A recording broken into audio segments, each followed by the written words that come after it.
Puji Tuhan, haleluya. Selamat hari Minggu, selamat pagi buat kita semua. Hari yang luar biasa, hari yang indah, kita bersyukur oleh anugerah Tuhan. Pagi hari ini saya kasih Tuhan, kita boleh bersama-sama kembali berkumpul dengan kerinduan yang sama. Saya percaya kita rindu menikmati hadirat Tuhan, mengalami Tuhan, dan diberkati lewat firman hidup pagi hari ini. Puji nama Tuhan. Mari siapkan hati kita yang terbaik untuk Tuhan. Pagi hari ini kita sama-sama masuk dalam hadirat Tuhan, menikmati segala keindahan di tempat kudusnya Tuhan. Haleluya. Terima kasih Tuhan Yesus. Terima kasih Tuhan. Terima kasih. Kami menyerahkan ibadah pagi hari ini ke dalam tangan Tuhan. Roh Kudus, Engkau yang ambil alih semuanya. Engkau yang bekerja sebebas-bebasnya. Kami terbuka di hadapan-Mu. Datang, hampiri kami. Tarik setiap kami, Roh Kudus. Bawa kami masuk tempat-Mu yang kudus. Menikmati intiman bersama dengan Tuhan. Kami siap pagi hari ini.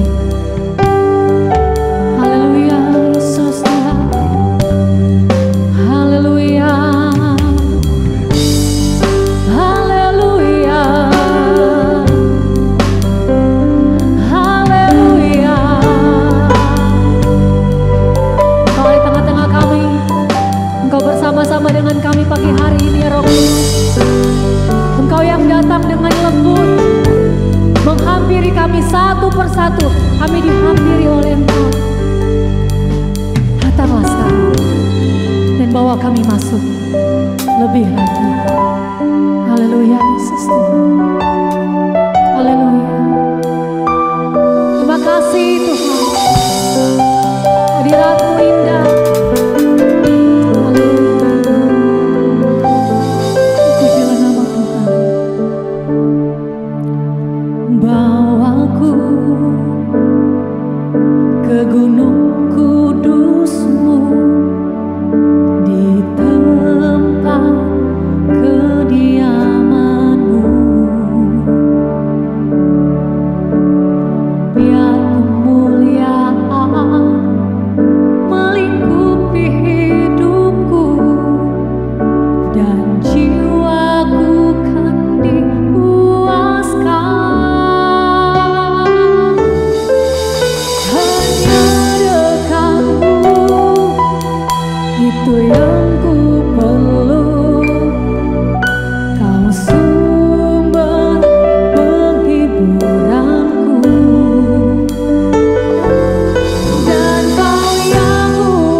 di atas kami pagi hari ini.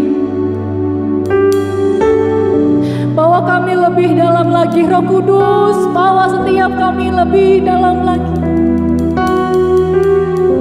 Bawa kami masuk di tempat yang belum pernah kami masuk. Biar kami menikmati hadirat Tuhan. Jesus. Open heaven. Ada pintu-pintu banyak terbuka. Ada pintu-pintu banyak terbuka pagi hari ini. Oh, kami ditarik, dibawa masuk ke hadirat Tuhan. Haleluya, haleluya, haleluya, haleluya, haleluya, haleluya. Masuk ke dalam hadirat, masuk ke dalam hadirat, nikmati indahnya Tuhan. Sungguh indah, sungguh indah, tak sanggup kami Tuhan, tak sanggup kami Tuhan. Sungguh indah, sungguh mulia, oh sungguh indah, sungguh mulia, Yesus Tuhan, haleluya, Engkau indah Tuhan, mulia Yesus Tuhan.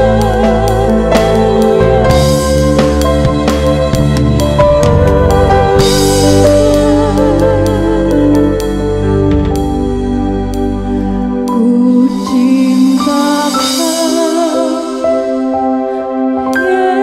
Yesus, ku pujikan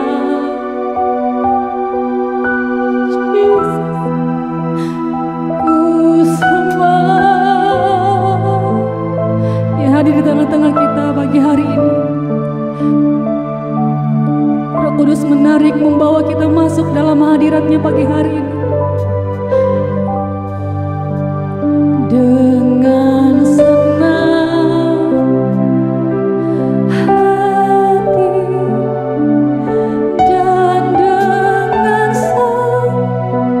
senang jiwaku akan budiku. Ku cinta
Kudus, Engkau ada bersama-sama kami. Pimpinlah hati kami di rumah masing-masing, di tempat masing-masing, di dalam nama Yesus. Bawa kami masuk hadirat-Mu, tarik kami masuk tempat kudus-Mu Tuhan, dan mendengarkan firman Tuhan, suara-Mu. Berbicaralah ke dalam hati kami, dalam nama Yesus Kristus. Jikalau bukan Tuhan yang berbicara, tiada arti bagi kami sama sekali. Pengertian-pengertian kami buntu dan kami bodoh di hadapan-Mu tanpa Roh Kudus mengajari kami. Mari Tuhan, berbicaralah di dalam nama Yesus Kristus. Tuangkan firman-Mu dalam hati kami, genangi kami dengan hadirat-Mu, dan angkat kami masuk tempat kudus-Mu, serta supaya kami boleh berjalan di dalam kasih karunia Tuhan senantiasa. Kami mengikat roh-roh jahat di udara, roh-roh jahat yang mau mengganggu pemberitaan firman dan pendengaran firman Tuhan. Dalam nama Yesus Kristus, kami patahkan kuasa-kuasa kegelapan itu dengan darah Tuhan Yesus. Demi nama Tuhan Yesus, kami perintahkan Kau pergi dari tempat kami masing-masing. Pergi dalam nama Yesus. Engkau roh jahat, keluar dari hidup kami masing-masing. Dalam nama Yesus Kristus, Roh Kudus datang dan berkuasa atas kita semua dalam nama Yesus Kristus. Roh Kudus memerintah kita semua di dalam nama Yesus Kristus. Mari Tuhan, hidupkanlah firman-Mu dan berkuasalah atas kami di dalam nama Yesus. Kami ikat roh nenek moyang, roh agamawi, roh ketidakpercayaan, roh kurang ajar, roh najis. Pergi dalam nama Yesus. Anak-anak Tuhan dilepas, dan Roh Kudus datang sebagai roh wahyu, roh hikmat, roh kuasa, roh kemuliaan, roh kesembuhan, roh mujizat di dalam nama Yesus Kristus. Terima kasih Bapa. Terpujilah Engkau Yesus sampai selama-lamanya. Di dalam nama Yesus Kristus kami bersyukur, berdoa, haleluya, amin. Puji syukur kepada Tuhan, haleluya. Saudara, pada hari ini saya ingin mengajak kita untuk melihat dari kitab Efesus pasal yang kedua. Kita akan membahas ayat yang pertama sampai dengan ayat yang ke-10. Tema di dalam bahasa Indonesia Alkitab kita adalah semuanya adalah kasih karunia. Saya sangat setuju dengan hal ini, biar kita boleh menerima kasih karunia Tuhan. Saya akan membaca di dalam bahasa Indonesia ayat pertama sampai dengan ayat yang ke-10, Efesus pasal yang kedua. Buka hati saudara dan terimalah berkat Tuhan. Kamu dahulu sudah mati karena pelanggaran-pelanggaran dan dosa-dosamu. Kamu hidup di dalamnya karena kamu mengikuti jalan dunia ini. Karena kamu mentaati penguasa kerajaan angkasa, yaitu roh yang sekarang sedang bekerja di antara orang-orang durhaka.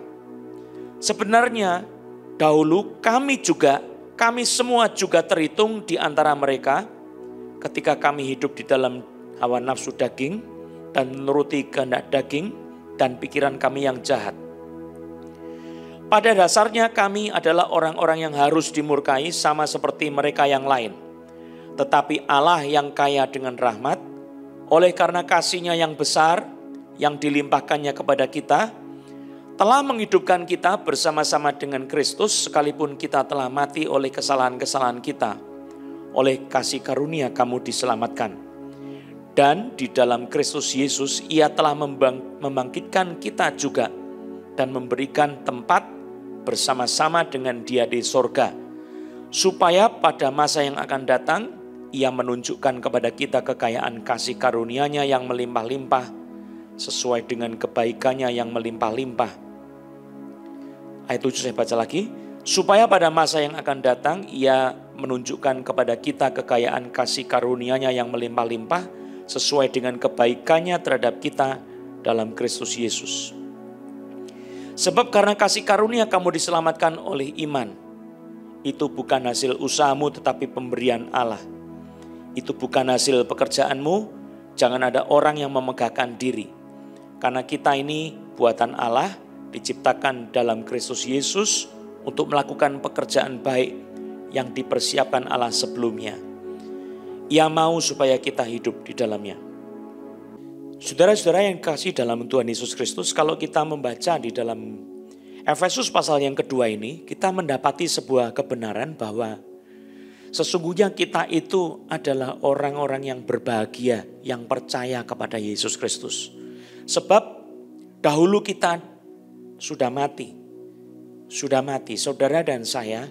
Dulu waktu kita masih hidup di dalam dosa, dikatakan waktu kita hidup mengikuti jalan dunia ini, di ayat yang kedua, kita waktu itu disebut di sini mentaati penguasa kerajaan angkasa. Walaupun saudara tidak berpikir ada setan-setan di angkasa, ada roh-roh yang sekarang sedang bekerja di antara orang-orang durhaka, tetapi jelas ayat ini memberitahukan kita bahwa kita siapapun saudara, sebelum kita mengenal Kristus Yesus, kita semua kondisinya mati. Setiap kita kondisinya sebelum kenal Yesus Kristus dikatakan sudah mati. Kamu dahulu sudah mati karena pelanggaran-pelanggaran dan dosa-dosamu. Jadi kita mati oleh sebab dosa-dosa kita, pelanggaran-pelanggaran kita sendiri. Atau dengan kata lain, dosa itu telah membunuh kita sebagai manusia. Waktu Adam bersama dengan Hawa di Taman Firdaus, Tuhan berfirman, semua pohon dalam taman ini buahnya boleh dimakan kecuali buah pengetahuan baik dan jahat. Karena waktu kamu memakannya, kamu akan mati. Saudara, waktu manusia memakan buah pengetahuan baik dan jahat itu, Hawa makan lebih dahulu. Yang terjadi adalah Hawa putus hubungan dari Tuhan. Putus hubungan dari Tuhan. Lalu dia memberi kepada Adam. Adam ditipu oleh manusia yang sudah tertipu oleh Hawa. Dia juga ikut memakannya. Dan seketika itu juga matanya terbuka. Dan dia tahu dia kedapatan telanjang. Pertanyaan saya saudara, apakah manusia sebelumnya tidak bisa tahu bahwa mereka itu telanjang? Saudara, yang terjadi di dalam kitab suci adalah manusia itu berdosa kehilangan kemuliaan Allah. Sebelumnya manusia itu penuh dengan kemuliaan. Penuh dengan kemuliaan. Dia dibalut oleh kemuliaan Tuhan. Hidupnya, tubuhnya dibungkus oleh kemuliaan Tuhan. Tetapi pada saat manusia itu berdosa, dia kehilangan kemuliaan Tuhan. Dan yang terjadi, manusia itu kemudian mati. Yang dikatakan mati itu adalah putus hubungan dari Tuhan. Putus hubungan dari Tuhan.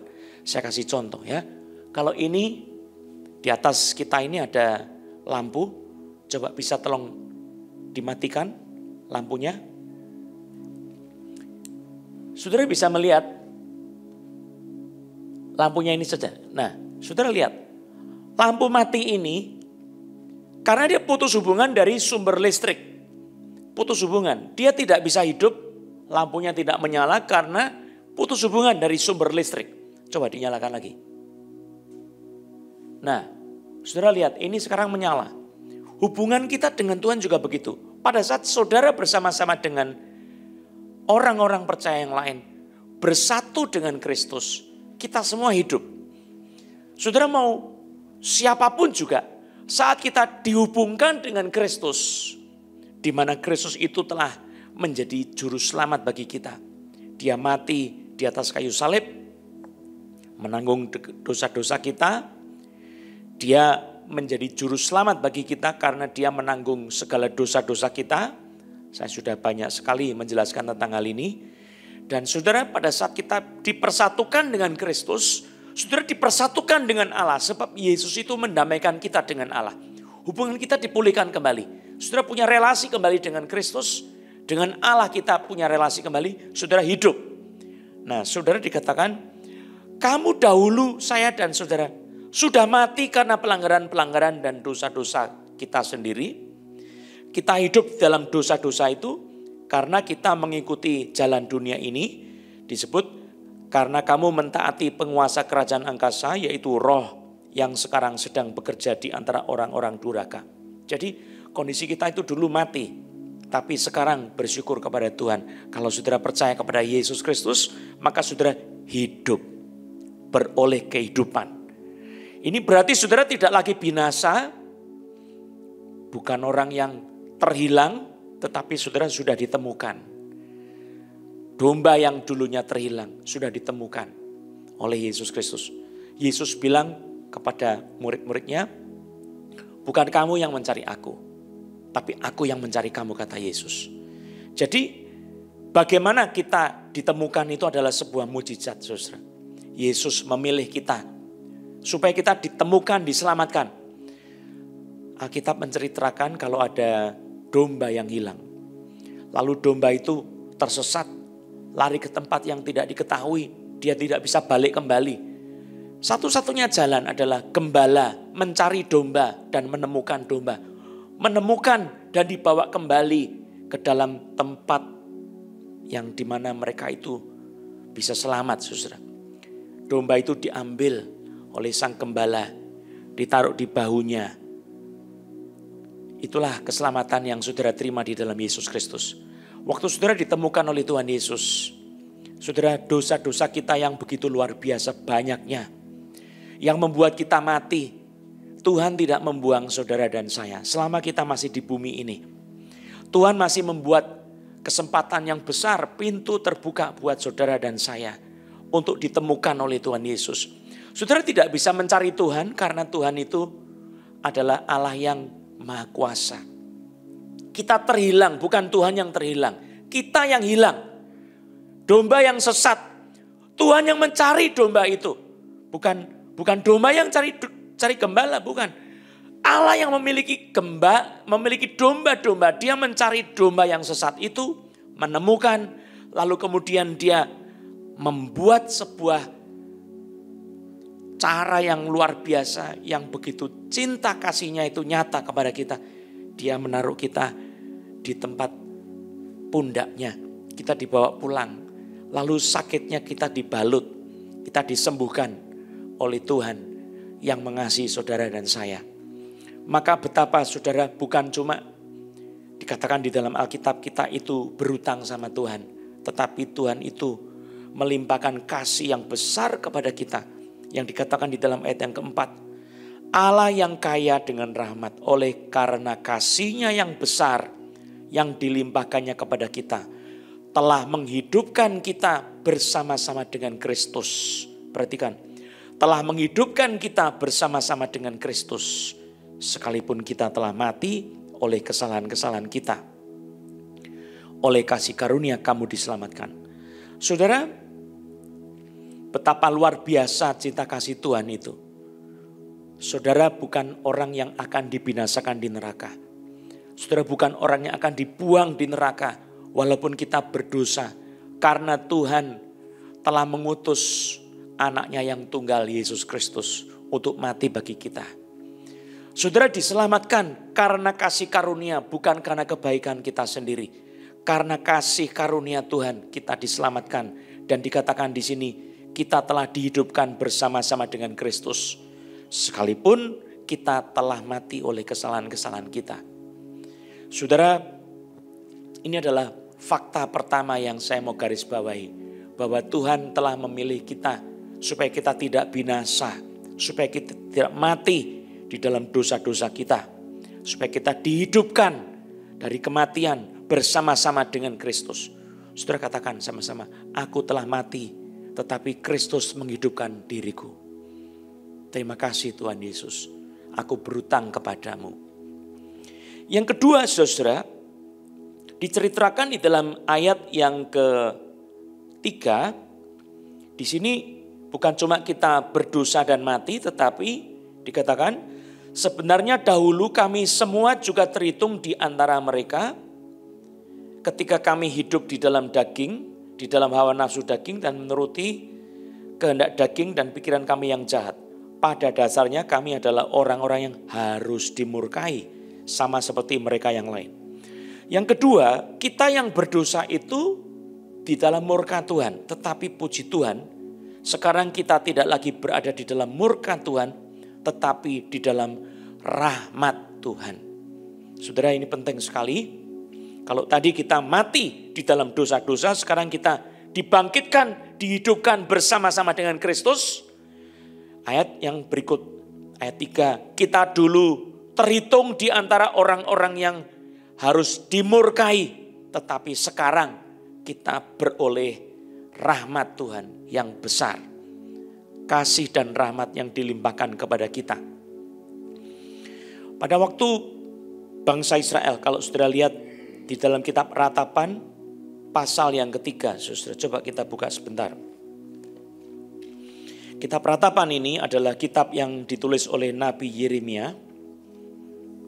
Di dalam kisah Ratapan, saudara, adalah sebuah tangisan dari Roh Allah kepada umat yang sudah berdosa meninggalkan Tuhan. Yang dicetuskan oleh Nabi Yeremia. Dan tangisan ini begitu pilu, sangat menyentuh hati. Kalau saudara membaca, ini ratapan yang penuh dengan air mata. Tetapi di tengah-tengah ratapan itu ada sebuah teriakan yang menceritakan tentang kasih Tuhan yang begitu besar. Saya akan membaca di dalam kitab suci, pasal 3 Ratapan. Ayat yang ke-17. Engkau menceraikan nyawaku dari kesejahteraan, aku lupa akan kebahagiaan. Sangkaku hilang lenyaplah kemasyuranku. Ini karena kita di dalam murka Tuhan, saudara. Jadi kita diceraikan dari kesejahteraan dan lupa akan kebahagiaan. Sangkaku hilang lenyaplah kemasyuranku dan harapanku kepada Tuhan. Sudah hilang pengharapan dan segala yang indah itu. Lalu ada doa yang dinaikkan oleh Nabi Yeremia yang digerakkan oleh Roh Kudus.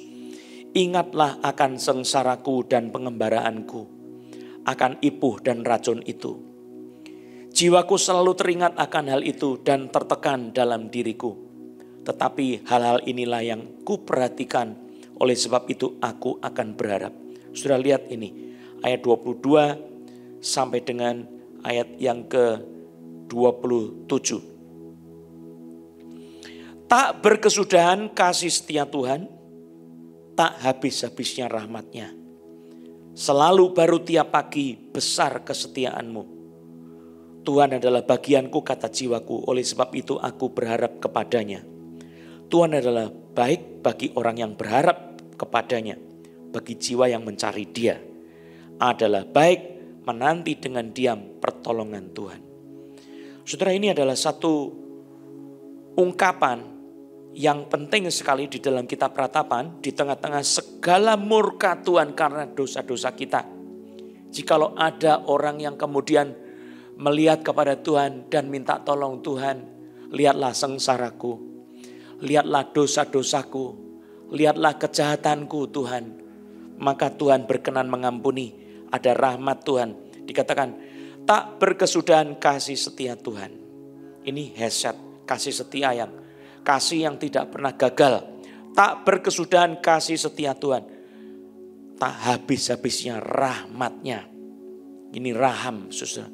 Rahmat itu adalah kasih yang mengampuni. Selalu baru tiap pagi. Besar kesetiaanmu. Saudara, Tuhan itu adalah Tuhan yang penuh dengan kasih sayang kepada kita semua. Betapa indahnya kita ini bukan lagi hidup di dalam murka Tuhan, tetapi di dalam kasih setia Tuhan. Saudara harus percaya bahwa hidupmu di dalam Yesus Kristus. Jangan lagi berpikir saya ada di dalam murka Tuhan, tetapi sekarang saudara ada di dalam kasih setia Tuhan yang besar. Roma pasal yang ke-8, coba kita lihat sebentar saudara. Roma pasal yang ke-8, ayat pertama dan yang kedua. Saya bacakan Roma pasal 8 ayat pertama dan yang kedua. Dikatakan di dalam firman Tuhan, demikianlah sekarang tidak ada penghukuman bagi mereka yang ada di dalam Kristus Yesus. Perhatikan, sekarang tidak ada penghukuman bagi mereka yang ada di dalam Kristus Yesus. Roh yang memberi hidup telah memerdekakan kamu dalam Kristus dari hukum dosa dan hukum maut. Sebab apa yang tidak mungkin dilakukan hukum Taurat karena tak berdaya oleh daging, telah dilakukan Allah dengan jalan mengutus anaknya sendiri dalam daging, yang serupa dengan daging yang dikuasai dosa karena dosa. Ia telah menjatuhkan hukuman atas dosa di dalam daging, supaya tuntutan hukum Taurat digenapi di dalam kita yang tidak hidup menurut daging tetapi menurut roh. Saudara, ini adalah sebuah ketegasan dari firman Allah bahwa saudara di dalam Yesus Kristus tidak lagi dihukum. Saudara sudah dibebaskan dari hukuman yang mana Yesus telah menanggung segala hukuman kita, sehingga saudara dimerdekakan dari hukum dosa dan hukum maut. Saudara, hukum dosa itu adalah sesuatu yang bekerja di dalam kita, yang membuat saudara mengikuti perintah-perintah dosa. Jadi dosa menyuruh kita melakukan dosa. Saudara ikut saja karena saudara masih di dalam murka Tuhan. Tetapi kalau saudara sudah di dalam Kristus Yesus, saudara tidak lagi berada di bawah penghukuman. Saudara beroleh kasih karunia. Sebab yang terjadi, saudara, oleh Yesus Kristus kita dimerdekakan dari hukum dosa dan hukum maut. Hukum dosa itu yang saya katakan tadi, kita akan melakukan dosa sesuai dengan perintah-perintah dosa. Dan hukum maut itu adalah membuat kita mati, saudara. Tetapi puji Tuhan, oleh karena Kristus telah mati bagi kita, Dia menjadi manusia yang menanggung siksa neraka. Dia menanggung siksa hukuman dari murka Allah Bapa yang Maha Kuasa. Itu sebabnya kita dibebaskan oleh Yesus Kristus. Maka yang ada di dalam kita adalah rahmat, adalah kasih setia, adalah kesetiaan Tuhan yang tidak ada habis-habisnya. Selalu baru tiap pagi, besar kesetiaan Tuhan. Saudara bukan lagi hidup dengan kesadaran akan dosa-dosa, bukan lagi hidup dengan kesadaran akan hukuman Tuhan, tetapi hidup dengan kekuatan Tuhan. Sebab mulai engkau di dalam Kristus, engkau sudah dimerdekakan dari hukum dosa dan hukum maut. Engkau berada di dalam kasih karunia, di dalam rahmat, di dalam kemurahan Tuhan yang besar, di dalam kasih yang tidak pernah gagal, kasih setia. Haleluya. Nah, saudara, yang ketiga di dalam Efesus pasal yang kedua ayat yang ke-6 ini bicara tentang sesuatu yang melampaui akal budi dan melampaui apa yang kita bisa bayangkan. Coba saudara baca di dalam ayat yang ke-6. Saya bacakan. Dan di dalam Kristus Yesus, Ia telah membangkitkan kita juga. Jadi Bapa telah membangkitkan kita di dalam Kristus Yesus dan memberikan tempat bersama-sama dengan Dia di surga.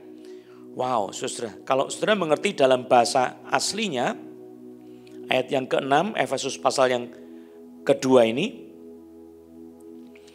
adalah posisi rohani orang-orang percaya yang sudah di dalam Yesus Kristus. Saudara yang memiliki Kristus, yang sudah dibebaskan daripada kematian, dan sudah dibebaskan daripada hukuman murka Allah yang besar itu. Saudara bukan cuma di dalam kasih karunia, tetapi saudara diangkat oleh Allah Bapa di dalam posisi rohani, duduk memerintah bersama-sama dengan Kristus di tahta surgawi di sebelah kanan Allah Bapa yang Maha Kuasa. Saya garis bawahi, ini penting sekali. Di dalam Kristus Yesus, saudara sudah dibebaskan dari kematian, saudara sudah dibangkitkan bersama dengan Yesus, saudara dihidupkan kembali bersama dengan Kristus. Lalu bukan cuma itu, saudara juga dibebaskan dari murka Tuhan. Karena murka Allah itu murka yang tidak terbatas. Saudara sekarang beroleh kasih karunia, tetapi bukan itu saja. Saudara diangkat oleh Allah Bapa di dalam posisi anugerah yang luar biasa. Kita memerintah bersama-sama dengan Kristus di sebelah kanan Allah Bapa di masa sekarang ini. Ini posisi rohani kok saudara dan saya. Apakah saudara bisa percaya ayat ini? Ini ayat dijelaskan oleh Yohanes Calvin adalah posisi kita saat ini, tetapi juga yang akan datang. Already but not yet. Di dalam Kristus Yesus, Bapa telah membangkitkan kita juga dan memberikan tempat duduk, tempat tahta bersama-sama dengan Dia di sorga. In the heavenly realms. Di alam surgawi yang begitu luar biasa itu, kita memerintah bersama-sama dengan Kristus. Saudara, dari sini saya mau menggarisbawahi satu kenyataan, kesadaran hati kita sebagai orang percaya. Saudara, bukan saja diberi kasih karunia diselamatkan. Saudara, bukan saja diberikan anugerah untuk diampuni dosa-dosanya, tetapi saudara diberi kuasa. Ini posisi kuasa, saudara. Posisi otoritas. Duduk di tempat yang maha tinggi, melampaui segala kuasa. Mari saya akan bacakan di pasal yang pertama, Efesus. Yesus itu di dalam pengangkatannya oleh Allah Bapa didudukkan di sebelah kanannya di surga, ayat 21. Pasal 1 Efesus. Jauh lebih tinggi dari segala pemerintah. Jauh lebih tinggi dari segala pemerintah. Dan penguasa. Lebih tinggi jauh dari segala penguasa. Dan kekuasaan. Dari segala kekuasaan. Dan kerajaan. Segala kerajaan. Dan tiap-tiap nama yang dapat disebut. Bukan hanya di dunia ini saja, melainkan juga di dunia yang akan datang. Saudara, ini berarti posisi kita sebagai orang percaya, itu kita punya otoritas, punya wewenang, punya kedaulatan yang diberikan di dalam Yesus Kristus. Yaitu jauh lebih tinggi dari segala pemerintah, dari segala penguasa, dan segala kekuasaan, dan segala kerajaan, dan tiap-tiap nama yang dapat disebut. Bukan hanya di dunia ini saja, melainkan juga di dunia yang akan datang. Wow. Saya dan saudara memerintah bersama-sama dengan Kristus di alam surgawi. Walaupun saudara di bumi, tetapi spirit saudara posisinya di sana, di sebelah kanan Allah Bapa. Saudara mesti sadar bahwa saudara itu dalam posisi mengontrol, bukan dikontrol. Dalam situasi berkuasa, bukan situasi lemah. Saudara, kalau kita membaca di dalam kitab suci, kita memerintah bersama-sama dengan Kristus. Kita adalah orang-orang yang diberkati luar biasa. Posisi kemuliaan itu, saudara, bukan posisi yang hina. Itu adalah situasi yang paling berbahagia di dalam posisi sebelah kanan Allah Bapa. Itu adalah tempat yang paling tinggi, lebih tinggi dari segala sesuatu. Maka kalau hidup kita mengerti betapa Tuhan itu mengangkat, memuliakan kita. Ini glorification. Ya. Ada sebuah glorification orang percaya. Jadi glorification-nya ini melampaui yang kita bisa bayangkan. Ternyata Tuhan memuliakan anak-anaknya yang percaya. Didudukkan bersama-sama dengan Kristus di alam surgawi. Maka segala penyakit itu di bawah kita. Dia di bawah telapak kaki kita. Semua roh-roh jahat di bawah telapak kaki kita. Semua masalah itu di bawah telapak kaki kita. Sebab apa? Secara posisi kita sudah menang. Ini posisi kemenangan yang diberikan cuma-cuma kepada kita. Kemenangan yang cuma-cuma. Bukan kemenangan yang kita raih. Yang kita dapatkan dengan berusaha, bukan. Ini anugerah kemenangan, posisi kemenangan, posisi yang sangat mulia, yang diberkati, yang tiada bandingannya, paling mulia, dia posisi paling tinggi, diberikan kepada kita di dalam Kristus Yesus. Wow. Saudara harus punya kesadaran iman ini. Banyak orang Kristen itu belum punya kesadaran seperti ini, saudara. Identitasnya masih manusia lama. Kita punya identitas baru di dalam Yesus. Saya memerintah bersama Kristus. Saudara mesti percaya dengan pengakuan iman ini. Saya memerintah bersama Kristus. Bukan saya orang lemah. Saya orang yang sudah diangkat oleh Allah Bapa. Duduk bersama dengan Kristus. Memerintah di alam surgawi. Saya punya identitas telah menang. Ini posisi kita sebagai orang percaya. Saudara, kita harus hidup dengan identitas, kesadaran, dengan sebuah status yang betul-betul sesuai dengan identitas kita. Saudara harus menolak segala identitas yang palsu. Saudara harus hidup dengan identitas yang dikatakan oleh kitab suci ini. Bersama dengan Kristus di sorga. Tempat duduk bersama-sama dengan Kristus di sorga. Saudara, saya bacakan terjemahan dari Amplified ya. And he raised us up together with him. Dan dia sudah membangkitkan kita bersama-sama dengan dia. And made us sit together, sit down together. Duduk dan membuat kita duduk bersama-sama. Giving us joint sitting with him. Memberikan kepada kita tempat duduk bersama-sama dengan dia. In the heavenly sphere. Di dalam alam surgawi. By virtue of our being in Christ Jesus, the Messiah, the Anointed One. Dengan cara kita mendapatkan keberadaan kita di dalam Kristus Yesus, Mesias yang diurapi, dia yang diurapi. Jadi saudara, kita memiliki posisi yang luar biasa ini adalah dengan cara kita itu menyatu dengan Kristus, selalu menyatu dengan Kristus. Maka jangan sampai saudara meninggalkan kesatuan kita dengan Kristus. Ini adalah satu hal yang penting sekali.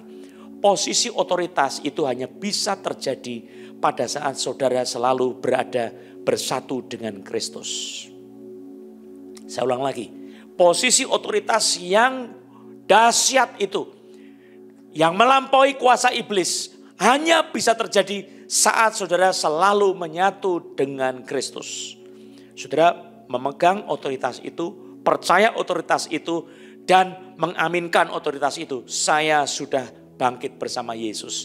Dan saya sudah diangkat di dalam posisi surgawi, memerintah bersama-sama dengan Kristus. Saya aminkan, haleluya.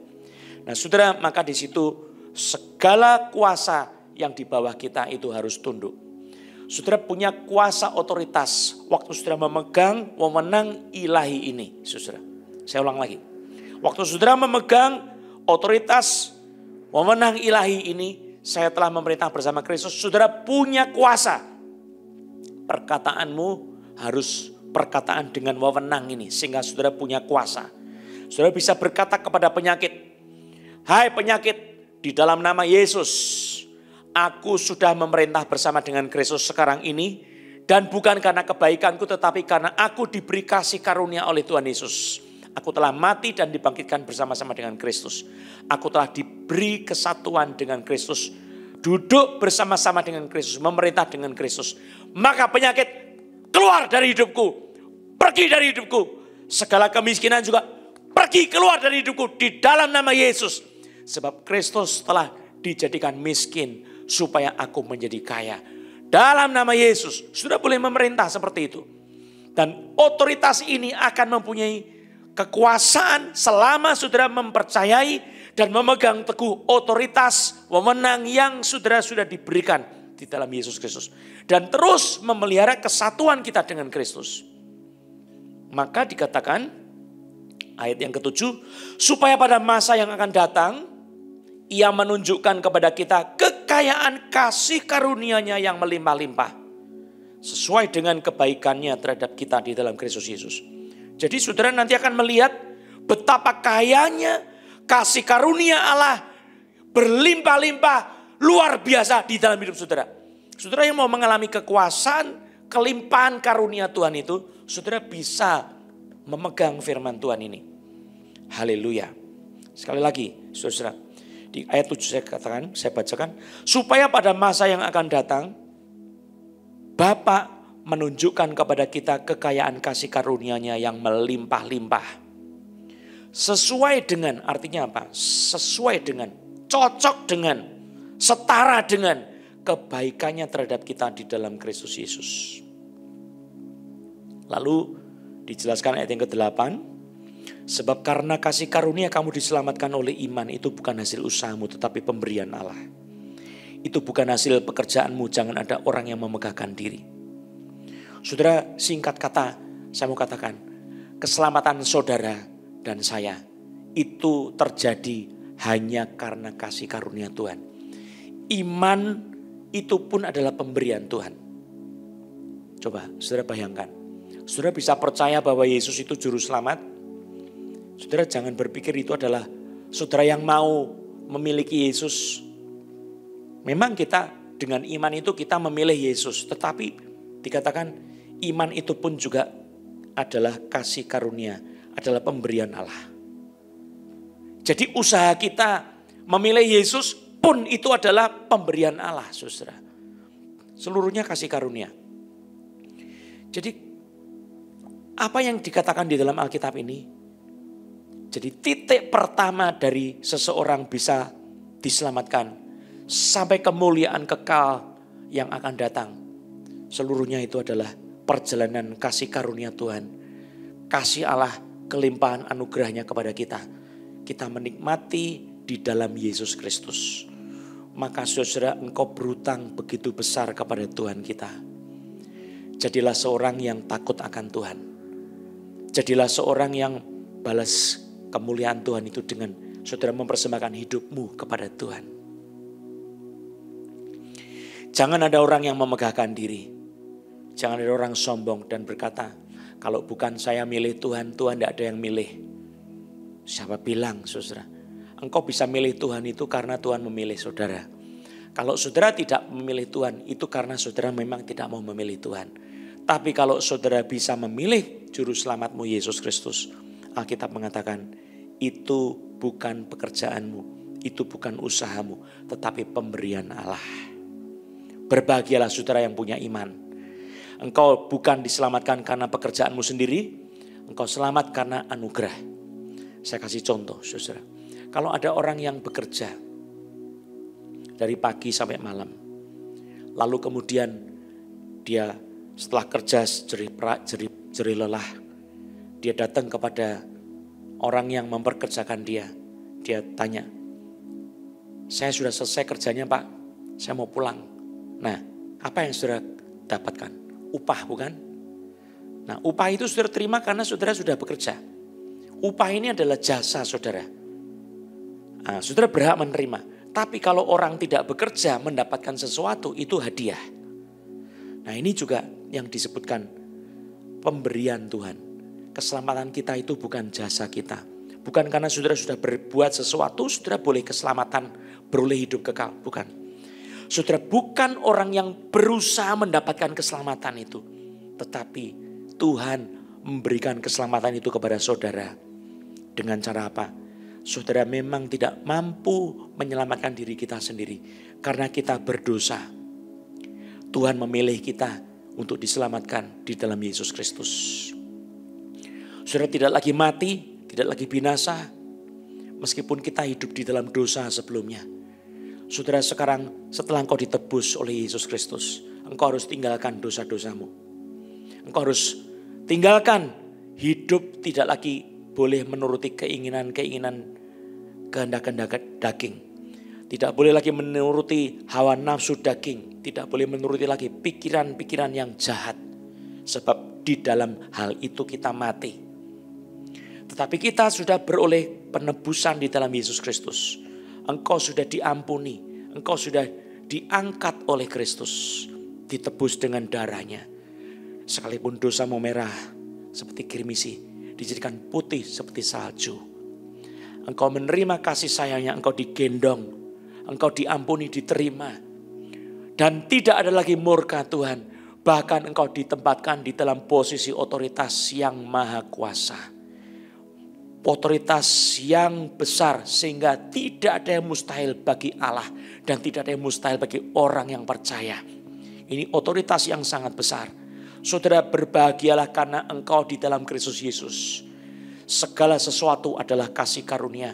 Hiduplah dalam kekayaan kasih karunia-Nya. Engkau akan melihat Bapa menunjukkan kepada kita kekayaan kasih karunia-Nya yang melimpah-limpah sesuai dengan kebaikannya terhadap kita di dalam Kristus Yesus.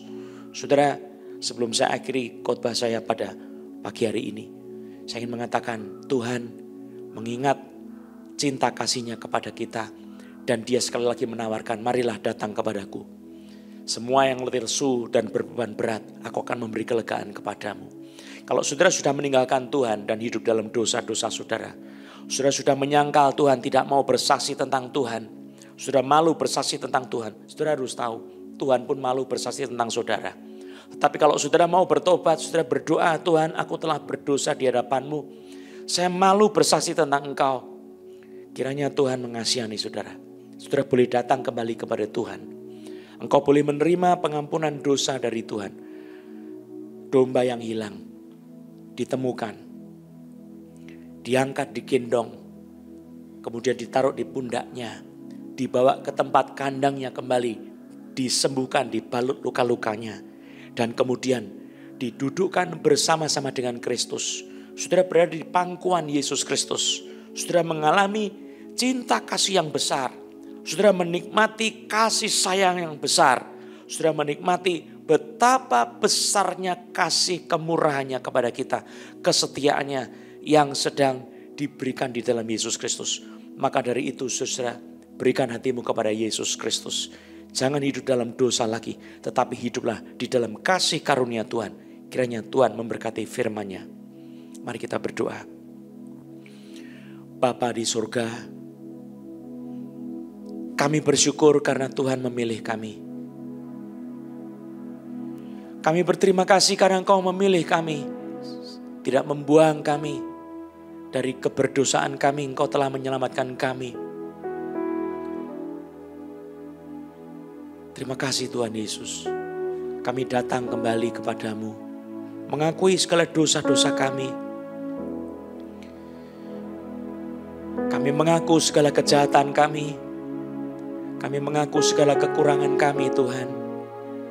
Ampuni segala dosa-dosa kami. Terima kasih untuk posisi istimewa, posisi kehidupan kekal, kehidupan yang baru, identitas yang baru di dalam Kristus. Tidak ada lagi murka Allah. Yang ada adalah kebebasan, kemerdekaan. Yang ada adalah posisi otoritas, posisi kemenangan. Beri kami kesadaran akan identitas yang baru ini di dalam nama Yesus Kristus. Haleluya. Mari kita nyanyikan lagu Amazing Grace, how sweet the sound. Amazing grace, how sweet the sound that saved a wretch like me.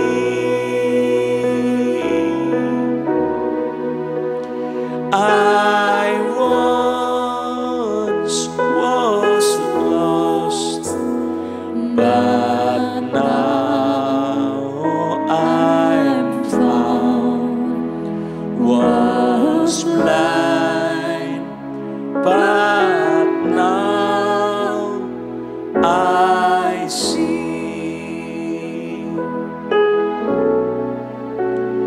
'Twas grace that taught my heart to fear, and grace my fears relief.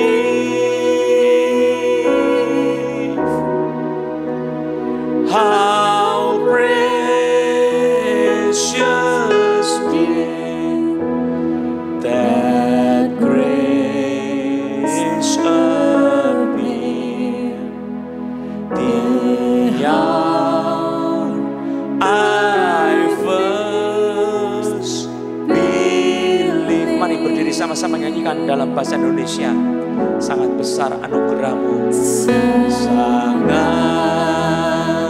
besar anugerah-Mu, memberi aku selamat.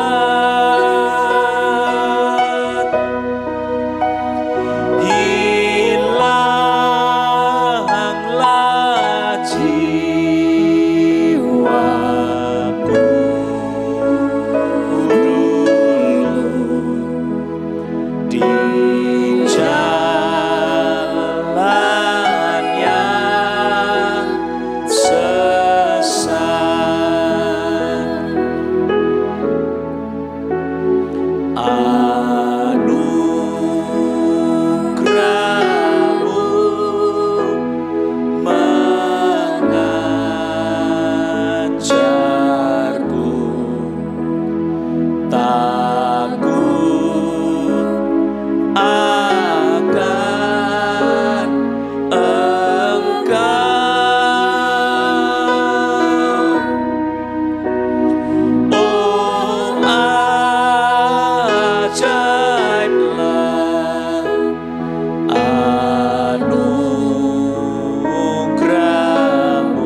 siapkan hati kita untuk menerima perjamuan Tuhan.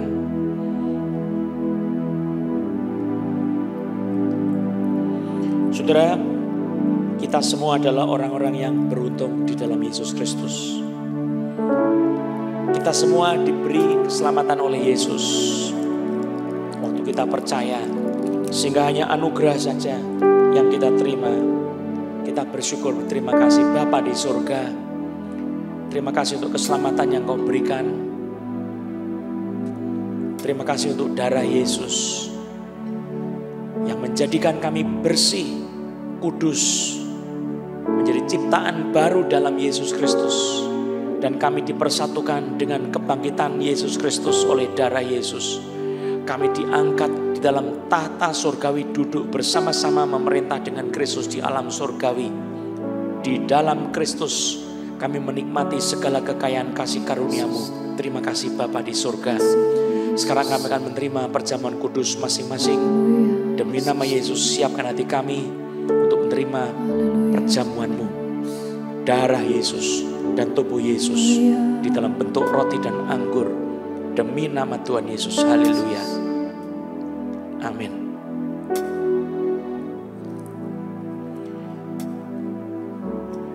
Orang-orang yang menabur dengan mencucurkan air mata akan menuai dengan bersorak-sorai. Mari kita angkat roti di hadapan Tuhan bersama-sama. Kita akan menerima perjamuan ini dengan iman.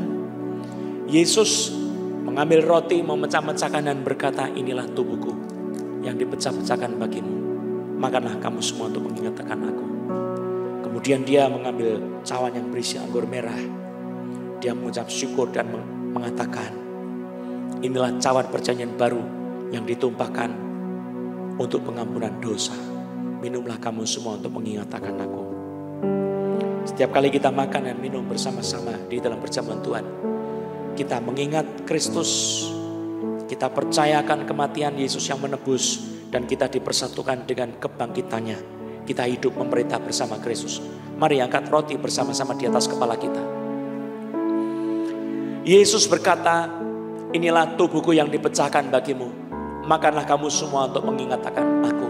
Mari kita makan dengan iman dalam nama Yesus Kristus.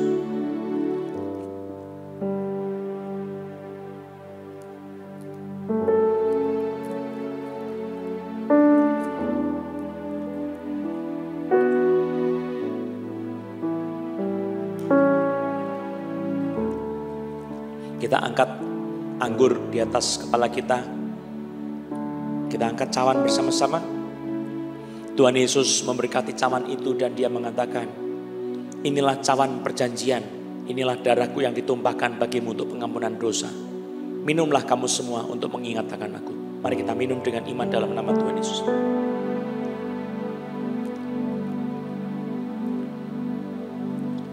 Kita bersyukur kepada Tuhan.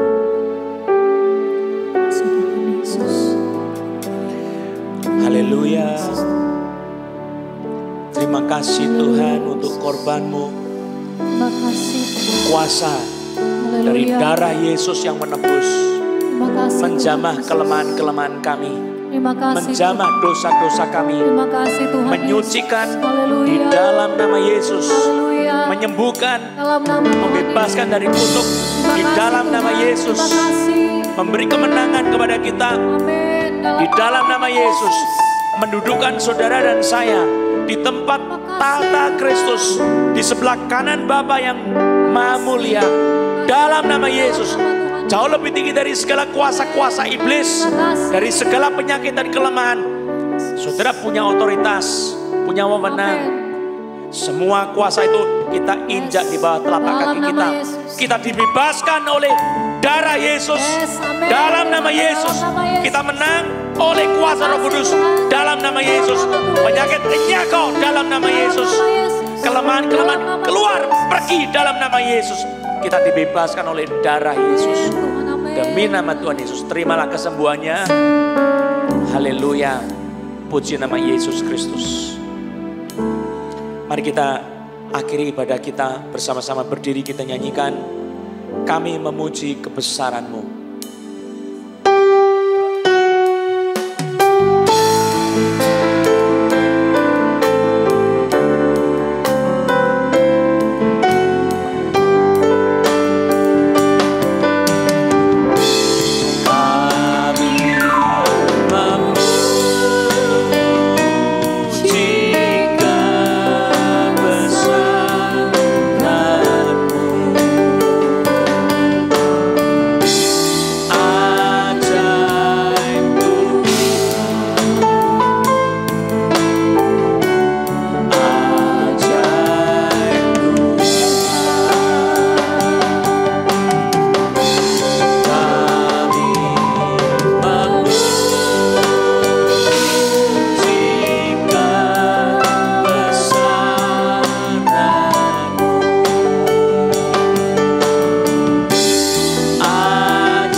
kita, pertolongan dari Tuhan Yesus serta persekutuan Roh Kudus menyertai kehidupanmu, mengangkat kehidupanmu.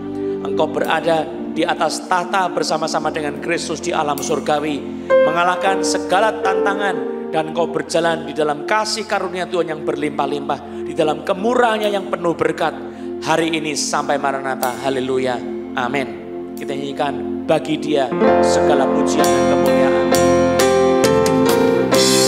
Bagi Dia segala pujian, hormat serta syukur kekal selamanya. Bagi Dia segala pujian, hormat serta syukur selama-lamanya, selama-lamanya,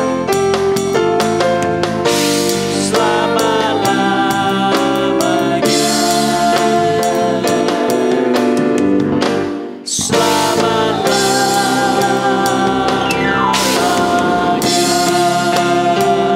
haleluya. Puji nama Yesus Kristus, haleluya. Amin.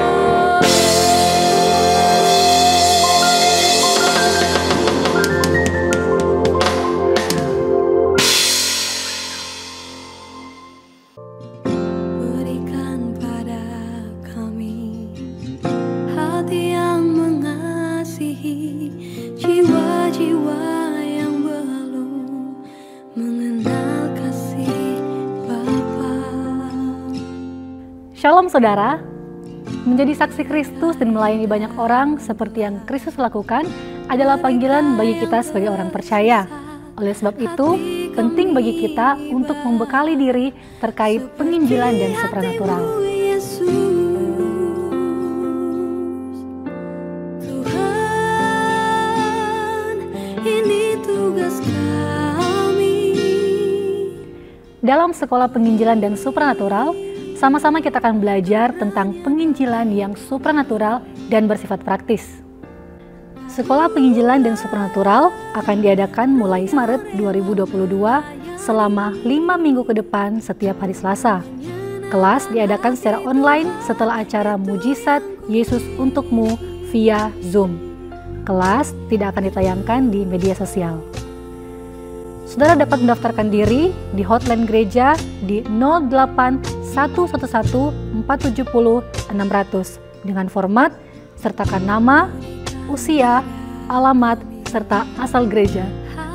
Mari bekali diri saudara untuk menginjil, menjadi saksi Kristus, melayani banyak orang dengan penuh kuasa untuk kemuliaan Tuhan. Sampai bertemu di kelas, Tuhan Yesus memberkati. Mereka yang dalam gelap, mereka yang tersesat, hati kami. Shalom, saudara-saudara, setiap hari Selasa pada pukul 6 kita akan mengadakan pujian penyembahan dan disertai dengan pelayanan kesembuhan ilahi melalui Zoom. Saudara boleh bawa teman-teman yang sakit untuk bergabung dengan Zoom dan bersama-sama kita akan memuji menyembah Tuhan, masuk ke dalam hadirat Tuhan, lalu kita akan mengalami kuasa kesembuhan ilahi. Saya akan berdoa secara khusus buat teman-teman yang sakit, dan di situ kuasa Roh Kudus akan membawa darah Yesus yang menebus dan bilur-bilur Yesus yang menyucikan dan memberikan kesembuhan buat kita. Tuhan memberkati.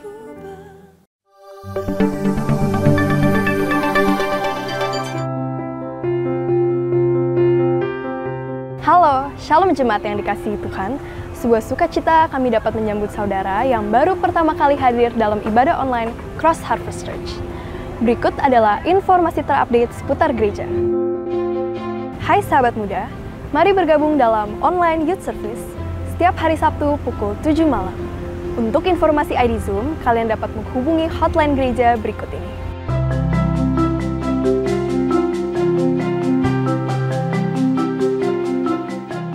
Siapkan hati kita untuk menyambut Sunday Celebration. Ibadah online akan diadakan setiap hari Minggu pukul 9.30 pagi.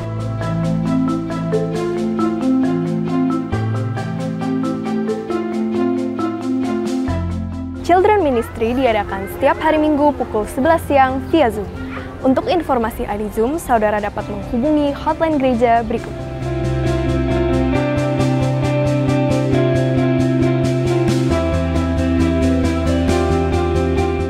Bersyukur untuk setiap berkat dan penyertaan Tuhan. Bagi saudara yang ingin memberikan persembahan, persepuluhan, ucapan syukur, atau untuk pelayanan misi, saudara bisa transfer ke rekening gereja di bawah ini.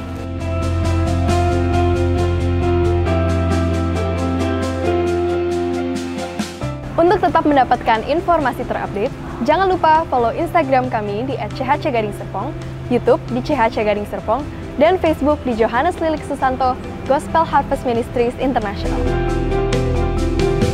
Hati yang gembira membuat muka berseri-seri, tetapi kepedihan hati mematahkan semangat. Demikian informasi yang dapat saya sampaikan. Saya Janice Andreas, pamit undur diri. Happy Sunday, Tuhan Yesus memberkati.